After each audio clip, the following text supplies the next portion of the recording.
Hay preguntas de las que los políticos se desvían, los periodistas cambian de tema y los expertos empiezan a hablar más rápido. Aquí hay una de ellas. ¿Qué pasaría si América dejara de ser el policía del mundo? ¿Qué pasaría si se concentrara en sí misma, en sus fronteras, su economía, su gente, y dejara que el resto del mundo resolviera sus problemas por sí solo? La mayoría de la gente en los pasillos del poder en Washington cree que esta pregunta es herética, de herejes. Te dirán que eso es irresponsable, que es peligroso, que es una traición a los aliados, que es el fin del liderazgo estadounidense. Aunque, en mi opinión, ellos están sustituyendo el concepto de liderazgo por otra cosa. Y aquí hay otra pregunta. ¿Y si ellos están equivocados? ¿Y si fueran 70 años de intervenciones globales, billones de dólares en gastos militares? Miles de soldados estadounidenses muertos en guerras por intereses ajenos. ¿Y si todo eso no fue la defensa de América, sino su agotamiento gradual? Hoy hacemos esta pregunta con honestidad, sin corrección política, usando las herramientas de la ciencia de la libertad, esa base intelectual que nos dieron Adam Smith, Mises, Hayek, Bastiat y Galambassi. Porque la verdadera pregunta debe ser, ¿qué es lo mejor para América? ¡América! Entonces, una breve historia del intervencionismo global de Estados Unidos. Empecemos con los hechos, porque los hechos son el punto de partida de cualquier ciencia. Estados Unidos está basado en el principio que formuló John Quincy Adams en 1821. Él dijo, América no va al extranjero en busca de monstruos para destruir. Ella desea la libertad y la independencia para todos, pero solo defenderá su propia libertad. Esa fue la doctrina estadounidense durante 100 años. La doctrina Monroe de 1823. El hemisferio occidental es nuestra zona de responsabilidad. El resto del mundo no, lo siento, no es asunto nuestro. ¿Qué cambió? La Primera Guerra Mundial, la Segunda Guerra Mundial, ahí hicieron un desastre. Todo salió de Europa y se extendió por todo el mundo. Y luego la Guerra Fría, que convirtió a América de una república en un imperio. Mira los números. Desde 1945, mira, hasta el día de hoy, Estados Unidos ha realizado operaciones militares en más de 70 países, 70. Corea, Vietnam, Camboya, Granada, Panamá, Irak 2 veces, Afganistán, Libia, Siria, Somalia, Yemen. Esa es una lista incompleta. Y los resultados son geniales. Corea, una península dividida. La amenaza de una guerra nuclear sigue existiendo hasta hoy. Vietnam, una derrota estadounidense. 58,000 soldados muertos. Vietnam, como quien dice, volvió a ser lo que era, pero ¿a qué precio?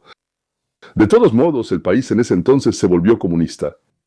Irak, caos, ISIS, influencia iraní. Afganistán, 20 años de guerra. 2 billones de dólares y los talibanes regresaron al día siguiente de la retirada de las tropas estadounidenses. Eso no significa que todas esas guerras hayan sido inútiles. Algunas de ellas eran necesarias, pero el patrón es obvio.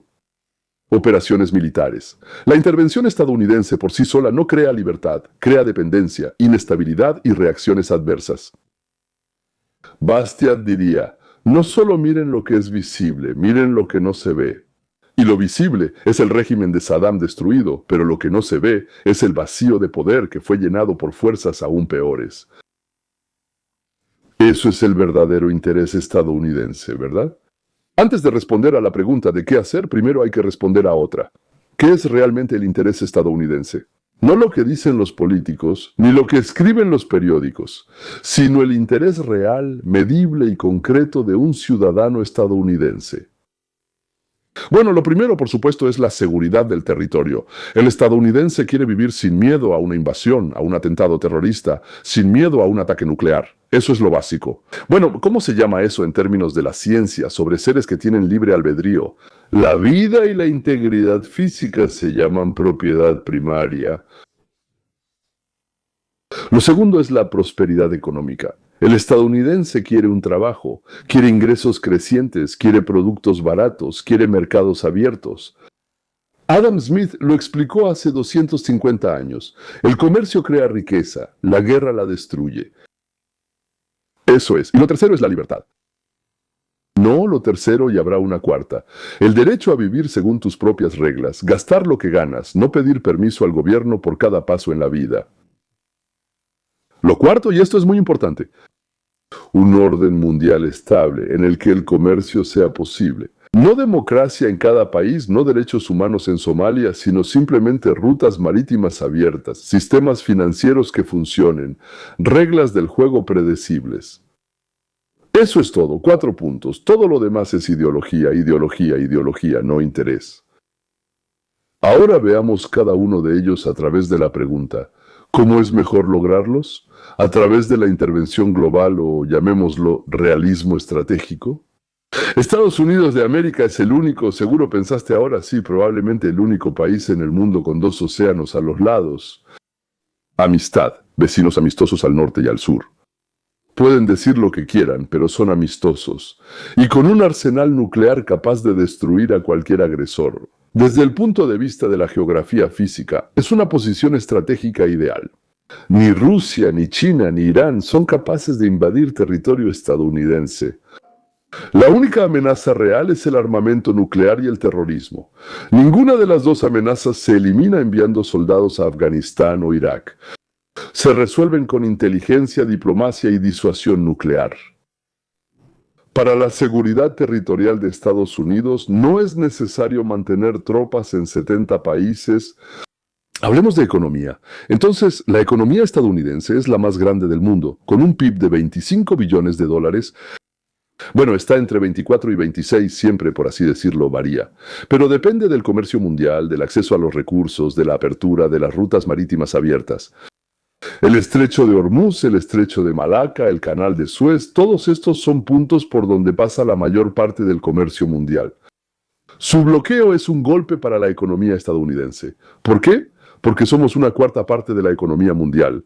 Incluso si Estados Unidos ya no depende del petróleo de Medio Oriente gracias a la revolución del esquisto. Antes sí dependía. Pero aquí la pregunta clave ¿es necesario mantener portaaviones en el Golfo Pérsico de manera permanente? ¿O basta con tener la capacidad de enviarlos rápidamente allí en caso de necesidad? Mises respondería, la presencia permanente crea una ilusión de seguridad, pero genera compromisos reales y gastos reales. Y el dinero para cubrir esos gastos primero hay que ganarlo.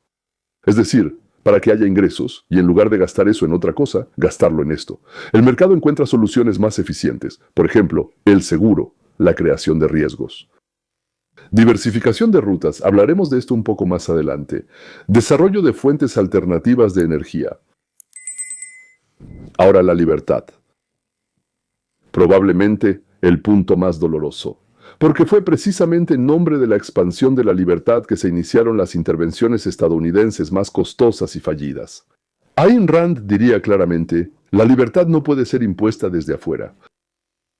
La libertad solo puede surgir desde adentro, de la cultura, de las tradiciones, del desarrollo económico.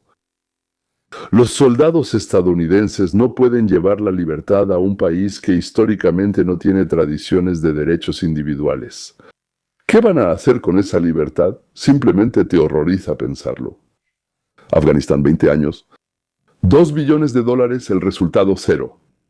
Porque el problema no era la falta de dinero o de fuerza militar. Había dinero, había fuerza militar. El problema era que la sociedad afgana no quería el modelo estadounidense de libertad. Es su derecho, es absolutamente su derecho. Hay 4 escuelas de pensamiento. Cosas de las que les he hablado. Cada una tiene sus propios argumentos, cada una tiene puntos ciegos. Seamos honestos y analicémoslo. La primera escuela, la primera corriente de pensamiento es el liderazgo global. Consenso desde 1945 hasta aproximadamente 2016 antes de Trump. La esencia es simple. América es la nación indispensable. El orden mundial se sostiene por el poder estadounidense, por el puño que se llama América. ¿Proteger a Estados Unidos y al mundo? Bueno, no sé, tal vez no se desmorone, pero caerá en el caos. Los argumentos son fuertes. Después de la Segunda Guerra Mundial, fue precisamente la presencia estadounidense la que evitó la expansión soviética en Europa Occidental. Fue precisamente el paraguas nuclear estadounidense el que le dio a Japón y Alemania la oportunidad de recuperarse sin gastos militares y convertirse en gigantes económicos. Fue precisamente la Marina estadounidense la que garantizaba la libertad del comercio marítimo. Pero esta escuela tiene un defecto fundamental, no tiene un mecanismo de salida. Entonces, ¿cómo se sale de esto? Una vez que asumes el papel de policía mundial, salir de él es casi imposible. Cualquier paso atrás se interpreta como debilidad, como una invitación para los agresores. El resultado es interminable. Un aumento interminable, una escalada de compromisos y gastos. Sí, gastos. Y todos recaen sobre los hombros de las mismas personas llamadas contribuyentes estadounidenses. Y aquí, la mitad del país ni siquiera paga impuestos. En fin, muchas gracias. Hayek advirtió sobre lo mismo en otro contexto. La burocracia nunca se reduce por sí sola. El complejo militar industrial es la misma burocracia, solo que con uniforme. Como dijo alguna vez Sarah Palin, ¿en qué se diferencia Zuckerman? O sea, digamos, allá, mamá. La mamá de un niño estadounidense que corre a protegerlo y cosas así, ¿en qué se diferencia de un bulldog? Ella dijo, solo en una cosa, en los labios pintados. La segunda, digamos, escuela de pensamiento, la corriente de pensamiento, es algo inefable. Es una postura que hoy en día a menudo se asocia con Trump, aunque sus raíces, por supuesto, se remontan a Charles Lindbergh. El movimiento America First de los años 30 era así.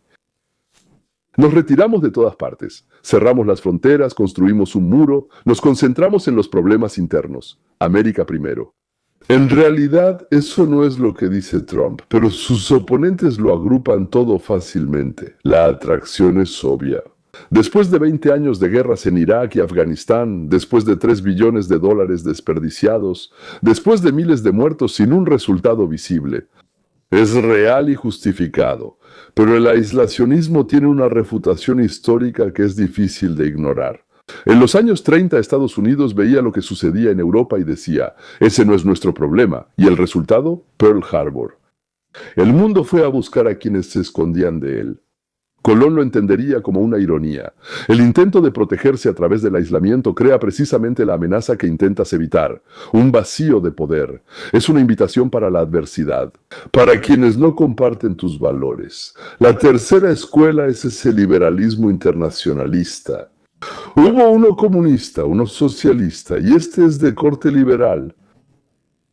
Esa es la postura de Clinton-Obama, la mayor parte del Partido Demócrata. La esencia es difundir la democracia, los derechos humanos, las instituciones internacionales. La ONU, el FMI, el Banco Mundial, la Corte Penal Internacional, todo eso son herramientas para crear un orden mundial basado en reglas. Es decir, en reglas que provienen de un solo lugar, de una sola mente, de una sola fuerza. Teóricamente suena bonito. En la práctica, la brecha entre las declaraciones y la realidad es absolutamente enorme. La ONU fue bloqueada por los vetos de Rusia y China. El FMI impone programas que destruyen las economías de los países en desarrollo. La Corte Penal Internacional persigue a los líderes africanos, pero no a los generales estadounidenses. O de repente intenta perseguir al primer ministro israelí. Bastián lo llamaría una ley que se aplica de manera increíblemente selectiva. Y eso significa que ya no es una ley, sino simplemente una herramienta de poder. Y la cuarta escuela es el realismo estratégico. La posición que defendían, bueno, digamos Kissinger, Kennan, Mearsheimer, la esencia es que los estados no tienen amigos permanentes, solo intereses permanentes. Las declaraciones morales son política, la política real es el equilibrio de poder. Los realistas dirían, no importa si hay democracia en Arabia Saudita o no, lo importante es que garantiza la estabilidad del petróleo. No importa si China respeta los derechos humanos, lo importante es que no domine la región del Pacífico. Esta escuela tiene un cinismo que irrita a los moralistas, pero tiene una ventaja, funciona. Fue precisamente la política realista de Nixon y Kissinger la que abrió China. Fue precisamente la contención realista de Kennan lo que mantuvo a la URSS a raya sin un solo disparo. Pero hoy en día, damas y caballeros, hay que entender que Estados Unidos tiene un solo rival. Si no es un enemigo, sí es un rival y un enemigo potencial real. Por eso China es el único verdadero desafío para nosotros, y eso es lo principal. Si dejamos de lado la ideología y miramos los hechos, solo existe una potencia capaz de plantear un desafío sistémico a los estadounidenses. No es Rusia, no es Irán y ni siquiera es Corea del Norte. es China. ¿Por qué no Rusia? Porque Rusia es una potencia en decadencia con una economía del tamaño de Italia, que además gasta el 40% de su presupuesto estatal en la guerra. Rusia actuó localmente, para Ucrania, para los países bálticos, para Georgia, a escala global, no. China es otra dimensión, 1.500 millones. La segunda economía del mundo que por paridad de poder adquisitivo ya superó a la estadounidense. El mayor productor del mundo, monopolio de metales, de tierras raras, sin los cuales la electrónica moderna es imposible. Una flota militar en rápido crecimiento y ambiciones de una potencia global respaldadas por recursos reales. Pekín está implementando una estrategia que podría llamarse медленное поглощение. No es una invasión militar, sino una penetración económica. Así es como ellos lo llaman, la franja y la ruta. La ruta no es caridad, es una inversión estratégica en la infraestructura de 60 países con el objetivo de crear dependencia. Puertos, carreteras, plantas eléctricas y trampas de deuda para los gobiernos que no pueden pagar. África es un ejemplo crítico. China controla la extracción de cobalto en el Congo, litio en Zambia y metales de tierras raras en todo el continente. Sin estos metales no hay autos eléctricos, ni electrónica militar, ni semiconductores. La civilización tecnológica estadounidense depende de cadenas de suministro que, ¿quién las controla? Pekín. Esto no es una teoría de conspiración, es geoeconomía. Y Washington se quedó dormido. Durmió durante 20 años, ocupado con Irak y Afganistán.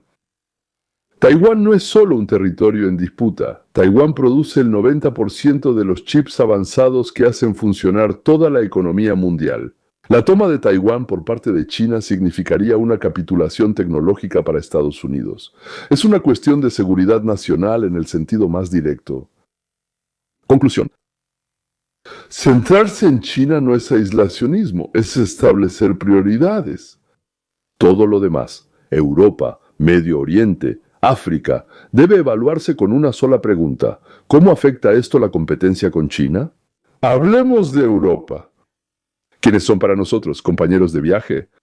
¿Aliados o tal vez adversarios? Ellos van en la dirección de aquello de lo que tú y yo huimos. ¿Por qué deberíamos protegerlos? Cruzamos fronteras, perdimos nuestras pertenencias, perdimos nuestros idiomas y nuestras profesiones por una sola cosa, por la libertad. Y hoy, al mirar a Europa, tengo una pregunta que no puedo evitar hacer en voz alta, públicamente, con honestidad. Europa se está moviendo en la dirección de la que nosotros huimos, lentamente, con elegancia, con buenos modales y palabras bonitas, pero hacia allá. Entonces, ¿quiénes son para nosotros? ¿Compañeros de viaje o adversarios? ¿Y por qué el contribuyente estadounidense debe pagar por la defensa de un sistema que está construyendo aquello de lo que nosotros huimos? No quiero ser injusto. Europa, por supuesto, no es la URSS. Es importante decirlo de inmediato. Nadie allá está en el gulag por un chiste, pero por un chiste sí puedes recibir una multa, e incluso ir a la cárcel. Nadie ha sido fusilado por disidencia, eso es diferente. Y aún no ha llegado el momento, pero también dispararán. Pero veamos los hechos sin ilusiones. En Alemania existe el artículo 130 del Código Penal, incitación al odio. Suena razonable, ¿verdad? En la práctica se procesa penalmente a personas por publicaciones en Facebook sobre la política migratoria, no por incitar a la violencia, la opinión de que el gobierno actúa de manera incorrecta. En el Reino Unido arrestan a personas por tweets, literalmente. Una persona escribió algo en Internet y llegó la policía. La Ley Europea de Servicios Digitales obliga a las plataformas a eliminar contenido dañino. Recuerdo cómo me explicaron que había que eliminar el contenido dañino del guión. Eso fue en 1969 en la ciudad de Leningrado. Leningrado era la URSS. Y aquí bajo la amenaza de multas de miles de millones de euros. ¿Y quién decide qué es dañino y qué no? Funcionarios en Bruselas, los más inteligentes. Ni un tribunal, ni el pueblo, los funcionarios. Incluso si fuera un tribunal, para mí sería lo mismo. Ya lo hemos visto, ya hemos pasado por eso, solo que entonces se llamaba agitación o propaganda antisoviética. El Banco Central Europeo está desarrollando el euro digital. Oficialmente es por conveniencia, pero en la práctica es un control total sobre cada transacción de cada ciudadano. Es exactamente lo que está sucediendo ahora en China. El gobierno sabrá qué compraste, cuándo, dónde, por cuánto y a quién se lo compraste. El gobierno podrá congelar tu cuenta, limitar tus compras y ponerle fecha de caducidad a tu dinero. Tú ganaste ese dinero, pero si no lo gastas antes de que termine el mes, se pierde. No puedes gastarlo a más de 51 kilómetros de tu casa y cosas por el estilo. Esto no es una teoría de la conspiración, es la política oficial del BCE. Lean sus propios documentos, ahí está todo escrito. Está escrito claramente, negro sobre blanco, azul sobre blanco, amarillo sobre marrón, no sé. Está escrito. En la URSS esto se llamaba economía planificada. El dinero pertenecía al Estado. Tú solo lo usabas mientras el Estado lo permitía. En Hungría hay elecciones democráticas. La mayoría de los húngaros votan por Orbán una y otra vez. Es su elección. No les gusta lo que ofrece Bruselas, y la reacción de la Unión Europea es congelar miles de millones de euros en financiamiento.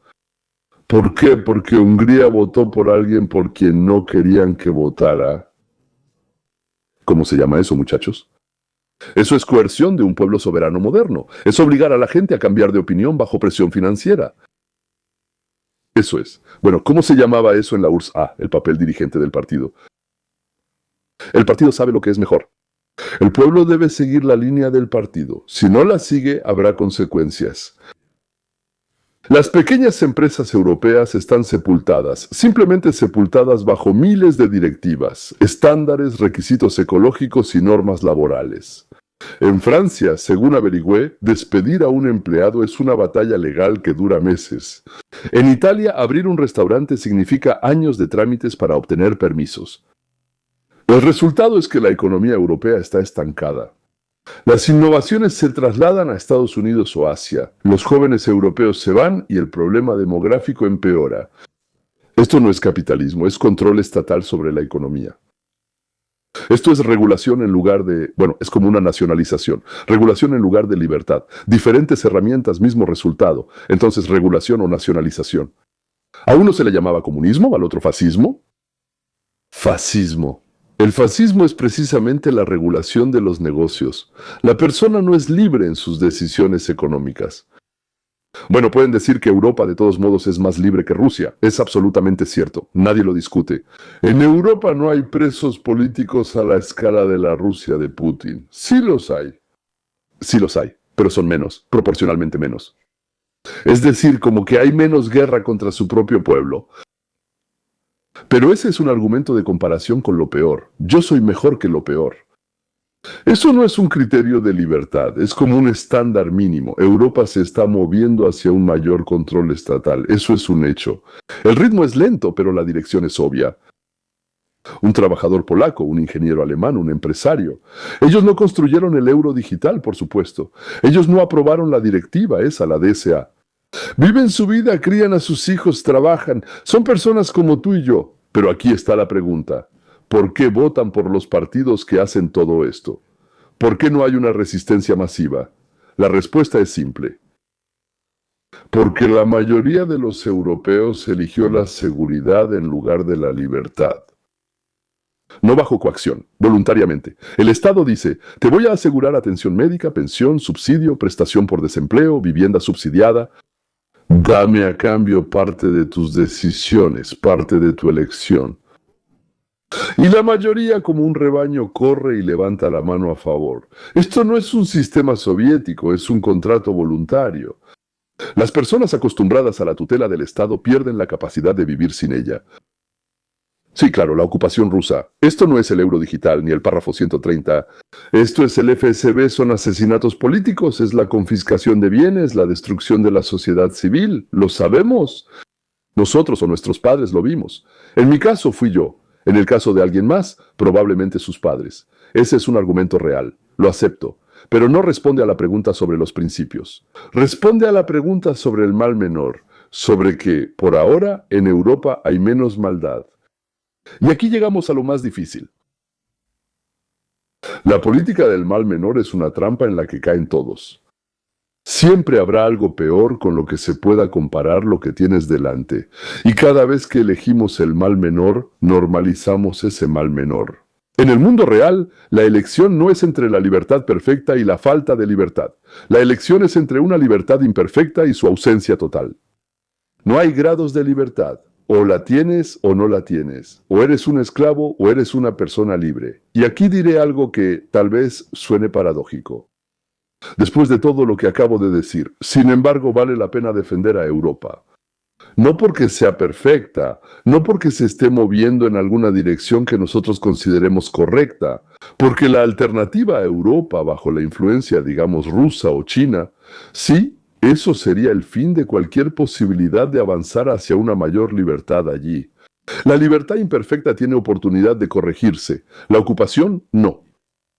El intercambio libre solo funciona cuando ambas partes obtienen un beneficio. Los acuerdos unilaterales no son un mercado, eso es coerción o caridad. El contribuyente estadounidense no está obligado a subsidiar el estado de bienestar europeo. No está obligado a pagar las pensiones de los franceses. Por cierto, ellos se jubilan a los 60, mientras que nosotros trabajamos hasta los 60% solo para poder pagarles sus pensiones. No está obligado a mantener tropas en bases alemanas, mientras que Alemania gasta. ¿Cuánto gastan ellos? ¿1% del PIB o 1,5%, 1,2%, no recuerdo ahora? Y gastan 2% en subsidios para sus propias empresas, para que puedan vendernos productos más baratos, para competir con nosotros y sacarnos del mercado. Las condiciones del contrato deben ser simples y transparentes. Dos condiciones bajo las cuales vale la pena proteger a Europa. La primera es pragmática. Que Europa quede bajo control ruso o chino es peligroso para los intereses estadounidenses. Eso es geopolítica. No se trata de idealismo, sino de interés. Mientras se cumpla esta condición, vale la pena defenderla. Pero solo bajo la condición de un contrato real, no de un subsidio unilateral. Y el segundo punto es fundamental. Europa debe seguir siendo un espacio donde sea posible avanzar hacia una mayor libertad. No perfecta, no como la estadounidense, pero un movimiento en esa dirección, no hacia atrás. Si va en sentido contrario, debemos decirlo directamente, como un amigo le dice a otro amigo cuando comete un error. Si continúan, entonces reconsiderar la posición. Y defender, sí, no es incondicional, no es gratis, como se dice, y no en silencio. La otra parte sobre la que hay que pensar es el Medio Oriente. Aquí la estrategia estadounidense fracasó de manera más evidente, y aquí mismo cambiar de rumbo es lo más peligroso. A pesar de que Rusia fue expulsada de Siria, a pesar de que un montón de estados sunitas ahora han firmado con nosotros, han firmado los acuerdos de Abraham y demás. Sin embargo, el cambio de rumbo es necesario. En general, ¿para qué se metieron y estuvieron los Estados Unidos en Medio Oriente? Históricamente era el petróleo. Petróleo para la economía estadounidense, petróleo para los aliados. Ese era un interés real. Pero la revolución del esquisto lo cambió todo. Estados Unidos se convirtió en el mayor productor de petróleo y gas del mundo. La dependencia del petróleo de Medio Oriente está cerca de cero. La razón estratégica número 1 para estar en la región ha desaparecido. Quedan dos razones. La primera, y lo digo no como judío, sino como, digamos, un estadounidense que observa objetivamente desde arriba, Israel. Es la única democracia real en la región, un aliado estratégico, un socio en inteligencia. Y apoyar a Israel no es altruismo, es un interés directo de Estados Unidos. Segundo, es el programa nuclear de Irán. Un Irán nuclear cambia el equilibrio de poder en todo Medio Oriente, provocando una carrera armamentista nuclear. Arabia Saudita, Egipto y Turquía de inmediato comenzarán a desarrollar sus propios programas y crearán una amenaza real para los aliados estadounidenses. Todo lo demás, el cambio de regímenes y la democratización, son proyectos fallidos, que costaron billones pero no dieron nada, cero, o como dicen en Israel, efes. La guerra actual con Irán encaja en esta lógica. La destrucción del programa nuclear iraní es un interés real. Pero una ocupación prolongada, intentar construir un nuevo Irán, eso sería repetir el escenario de Irak. Golpear y retirarse es lo correcto estratégicamente. Quedarse sería un suicidio estratégico. Bueno, está bien. Entonces, vamos a echarle un vistazo a África y a América Latina. África es un continente. Sé que les interesa menos, pero de todos modos, digamos, solo para tener una visión general. África es el continente del futuro, por supuesto. No porque ahí vivan buenas personas, es muy posible que sí, sino porque ahí se encuentran los recursos del siguiente ciclo tecnológico. Cobalto para baterías, litio para autos eléctricos, metales de tierras raras para semiconductores, uranio para plantas nucleares, todo eso está en África. Y todo eso está bajo el control de China. Correcto, la política estadounidense en África no es militar. Es una competencia con China por influencia económica, inversiones, acuerdos comerciales y asociación tecnológica. No es imponer la democracia ni bases militares, sino un intercambio económico justo, lo que Adam Smith llamaba comercio mutuamente beneficioso. América Latina es el patio trasero directo de Estados Unidos, su jardín privado. Su doctrina Monroe tenía razón en su esencia. El hemisferio occidental es una zona de intereses estadounidenses. No porque los latinoamericanos sean peores o mejores que otros, sino porque la inestabilidad cerca afecta la seguridad estadounidense y el comercio. La migración, disculpen, no la necesitamos realmente. El problema no es la falta de presencia militar en América Latina. El problema es que la política estadounidense haya sido o golpes militares para apoyar a dictadores que nos convienen, sí, o una total indiferencia. Ninguna de las dos cosas ha funcionado. Lo que sí funciona es el comercio, las inversiones, la lucha contra los cárteles de la droga que desestabilizan toda la región. Ahora abordemos la cuestión desde otro ángulo. No desde el punto de vista de la geopolítica, sino desde el punto de vista de los principios. Galampus definió la libertad como el estado de una persona en el que su propiedad primaria y secundaria está protegida contra la coerción. La propiedad primaria es la vida, la secundaria es todo lo que se produce a partir de ella. Ahí están el tiempo, el dinero y el día. Desde este punto de vista, el Estado, que toma el dinero del contribuyente mediante la coerción y lo gasta en guerras en el extranjero, por cierto, absolutamente sin el consentimiento del contribuyente, viola su libertad. Cada soldado estadounidense que muere en una guerra por intereses ajenos es una violación de la propiedad primaria. Eso no significa que no se necesite un ejército. En un mundo donde existe la coerción, es necesaria la protección contra la coerción. El ejército es una herramienta de defensa, pero la palabra clave es defensa, no expansión, no lo que llaman construcción nacional, de ninguna manera, ni democratización. La cooperación voluntaria y el comercio producen mejores resultados que la planificación centralizada. Esto es cierto no solo para la economía, sino también para las relaciones internacionales. Intentar planear desde Washington cómo debe ser Irak o Afganistán es el mismo error que intentar planear la economía soviética desde Moscú. Adam Smith en La riqueza de las naciones dijo, el comercio entre los pueblos crea una interdependencia que hace que la guerra sea económicamente desventajosa, posible, pero económicamente desventajosa. El camino más seguro hacia la paz no son las alianzas militares, sino el mercado. Los países que comercian entre sí normalmente no entran en guerra, porque la guerra destruye el beneficio mutuo. Pero para que haya comercio se necesita orden, rutas marítimas funcionales, reglas predecibles y protección de la propiedad. Alguien debe garantizar ese orden. Históricamente en ese papel lo tuvo Gran Bretaña y después Estados Unidos. Si Estados Unidos se retira, ¿quién sigue? ¿China? No es una pregunta retórica, es real. Hablemos aparte de la OTAN porque ahora es la cuestión más urgente. Trump llamó a la OTAN un tigre de papel. En parte tiene razón. Una alianza en la que un país paga el 70% de los gastos y más de 20 países disfrutan de protección prácticamente gratis, no es un contrato muy justo. Trump tiene razón cuando dice, hay que cambiar esto, pero salir de la OTAN no es una reforma, es destruir una herramienta que ha funcionado durante 70 años. Veamos el hecho. Desde 1949 no ha habido ni una sola guerra entre los miembros de la OTAN, ni una sola. La alianza evitó la expansión soviética en Europa sin un solo disparo entre las grandes potencias. Es un logro colosal, que suele pasar desapercibido precisamente porque no sucedió. El enfoque correcto. Una estructura sujeta a condiciones, reformada y más justa. Cada país paga su parte. Cada país asume compromisos reales. Estados Unidos mantiene el paraguas nuclear, pero deja de subsidiar el socialismo europeo. Eso no es debilidad, simplemente es una manera más inteligente de ejercer la fuerza. Una fuerza que les dice a los aliados, estamos con ustedes, pero bajo condiciones de reciprocidad. Un contrato. No es caridad. Ahora hablemos de algo de lo que rara vez se habla en el contexto de la política exterior, la realidad interna de Estados Unidos. Mientras Washington debate si debe defender a Europa o al Medio Oriente, dentro de los propios Estados Unidos están ocurriendo cosas que deberían preocupar a cualquiera que valore la libertad. La deuda pública es de 38 billones, ¿verdad?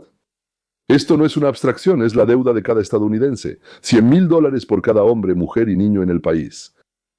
Los pagos de intereses de esta deuda ya superan nuestro presupuesto militar. El libro de regulaciones estadounidenses tiene más de 80.000 páginas. Cada página es una restricción a la libertad del empresario, un costo para los negocios, una barrera para la innovación. Las pequeñas empresas, la base de la economía estadounidense, se están ahogando en reportes, licencias, lo que se conoce como cumplimiento normativo. Ahora la inflación, del 2020 al 2024, y el poder adquisitivo del dólar cayó más o menos, give and take, aproximadamente un 20%. Esto no es una coincidencia, es el resultado de la política. El gobierno imprime dinero financiando guerras y programas sociales.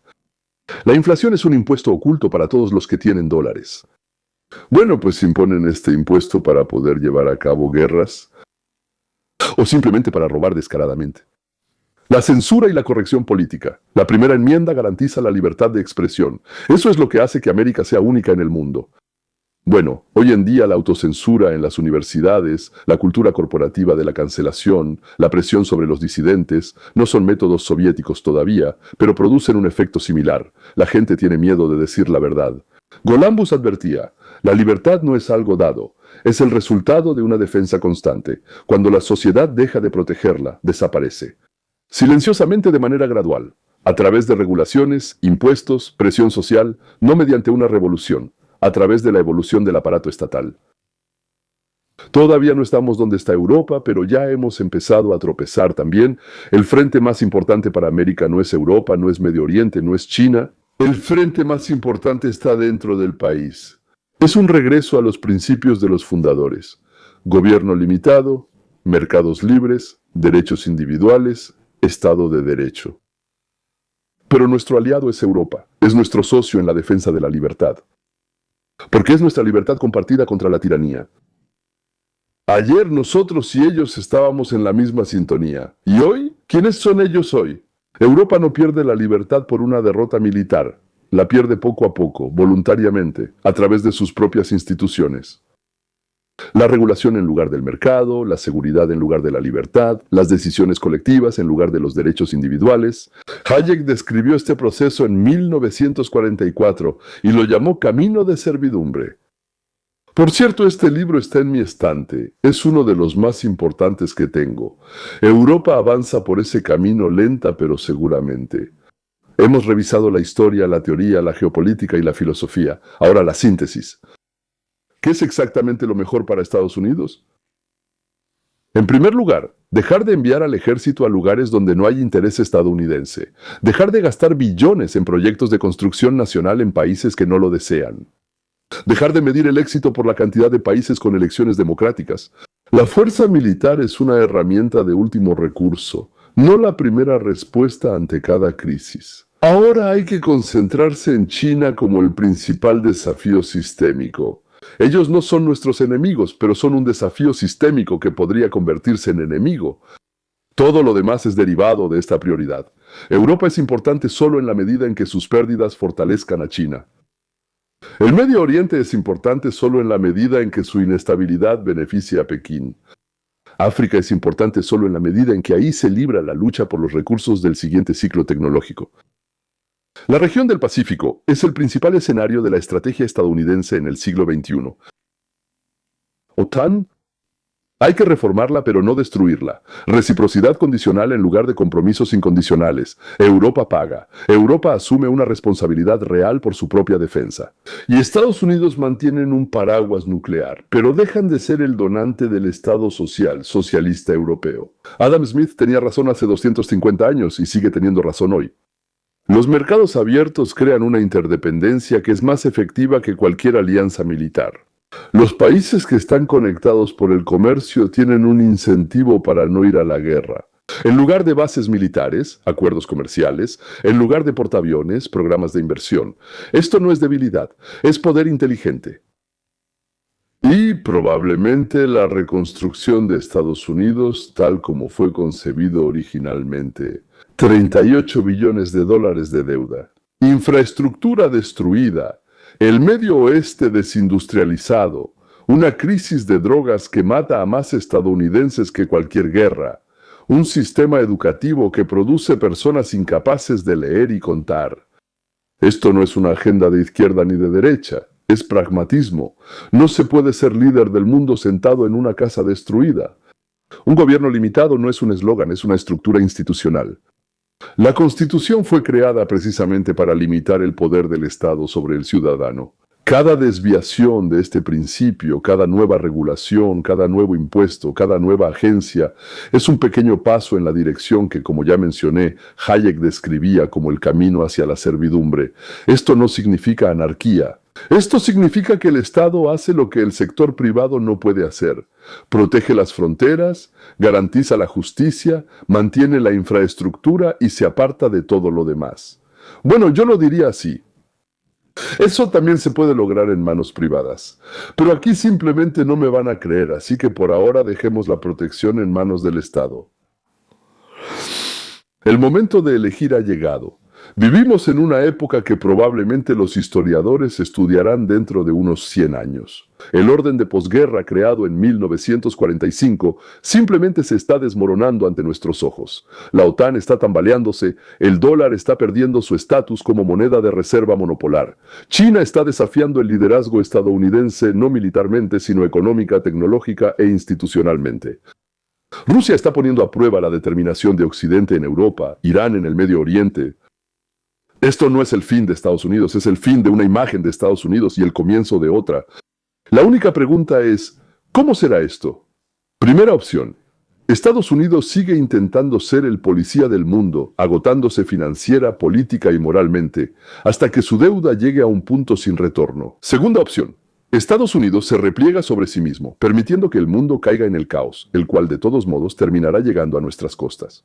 La tercera opción es la que describí hoy, realismo estratégico basado en los principios de la libertad. Un ejército fuerte es una herramienta de disuasión, no de expansión. El comercio abierto como principal herramienta de influencia.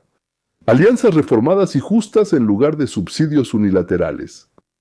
Concentración en China como el único desafío sistémico. Y la restauración del sueño americano. John Quincy Adams escribió en 1821, «Donde quiera que se levante la bandera de la libertad, el corazón americano estará con ella, pero no vamos al extranjero en busca de monstruos para destruir». Ya cité una parte, ahora decidí darte toda la cita. Esto no es aislacionismo, es sabiduría. Un país que protege sus intereses, que conoce sus intereses, los defiende sin histerias, sin cruzadas, sin guerras interminables por problemas ajenos. Un país así es fuerte. Estados Unidos creó el modelo más exitoso de sociedad libre en la historia de la humanidad. Lo mejor que puede hacer para el mundo es seguir siendo ese modelo. No imponerlo a nadie por la fuerza, no exportarlo con bombas, sino simplemente serlo. Porque una Estados Unidos libre, próspera y segura de sí misma es una enorme contribución a la libertad mundial. Una contribución mucho, mucho mayor a la libertad mundial que cualquier operación militar. El faro brilla no porque salga al mar, sino porque permanece en su lugar y marca el rumbo para todos. Eso es todo, damas y caballeros. Hoy fue un poco largo, pero simplemente quería expresar mi opinión sobre este tema que hoy es increíblemente importante. Adiós, hasta la próxima.